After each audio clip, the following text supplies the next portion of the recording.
Jamnagar ward number 4 કોંગી corporator રચના નંદાણીએ અવારનવાર અલગ પ્રકારે મનપા સામે વિરોધ નોંધાવતા હોય છે, ત્યારે આજે મહાનગરપાલિકાની જનરલ બોર્ડની બેઠક પૂર્વ તેમણે અનોખી રીતે વિરોધ નોંધાવ્યો હતો।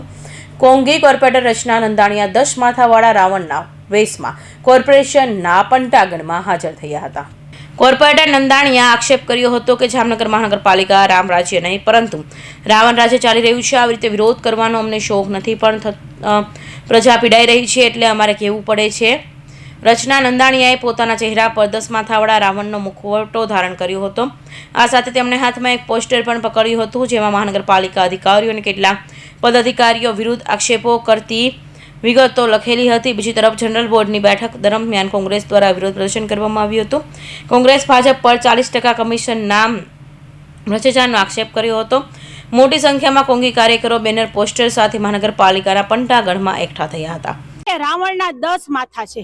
આ 10 માથા છે ને એ પબ્લિકની સમસ્યા છે। શું સમસ્યા છે તો કે પ્રાથમિક સુવિધાના નામે આ લોકો ટેક્સ અને વેરો ઉઘરાવે છે, પણ કાંઈ પણ દેતું નથી। એટલા માટે થઈ અને આજે લોકો આ જે પ્રાથમિક સુવિધા 10 માથા આ રાવણ બનીને એટલે આવી છું કે ફક્ત ને ફક્ત આ લોકોના ઢોંગ ધતિંગ અને નાટક માટે અને પબ્લિકના પૈસાનું પાણી કરે છે। અને હજી આજના બજેટના બોર્ડમાં પબ્લિકના પૈસાનું પાણી જ થશે, બીજું કાંઈ છે નહીં। જો એ લોકોએ બજેટમાં અમારો વિસ્તાર લીધો હોત તો અમારે આજે આ પ્રશ્ન લઈ આવું સ્વરૂપ ધારણ કરી અને આવું ન પડત।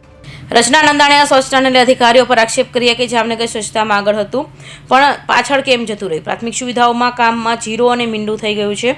અધિકારીઓને કારણે ટેક્સ ભરતી પબ્લિકને કોઈ સુવિધા નથી મળતી। રચના નંદાણીયા નૂતન વિરોધ પ્રદર્શનને કારણે મહાનગરપાલિકાના પંટાગણમાં કૌતૂહલ સર્જાયું હતું। એકાદ વર્ષ અગાઉ વીજ બિલ મામલે કોંગી કોર્પોરેટર રચના નંદાણીયાએ વીજ કચેરીમાં હોબાળો મચાવ્યો હતો, જે બાદ તેમના પર પોલીસ ફરિયાદ પણ દાખલ કરવામાં આવી હતી। વીજ બિલ મામલે વીજ કંપનીની કચેરી પર પહોંચી હંગામો કર્યો હતો। લાકડી સાથે રજૂઆત કરવા આવેલા મહિલા કોર્પોરેટર અધિકારી સાથે ગેરવર્તન કરતા પોલીસે બોલાવવાની ફરજ પડી હતી। સોલર ફિટ કરાવ્યા બાદ વીજ બિલ વધુ હોવાનું રજૂઆત માટે આવેલી મહિલા કોર્પોરેટર વીજ કંપનીના અધિકારી સાથે ગેરવર્તન કર્યું હતું। અધિકારીના ટેબલ પર લાકડી પછાડી આક્ષેપોનો મારો ચલાવ્યો હતો। કૌશિક પટેલનો report, Hind TV news, Surat.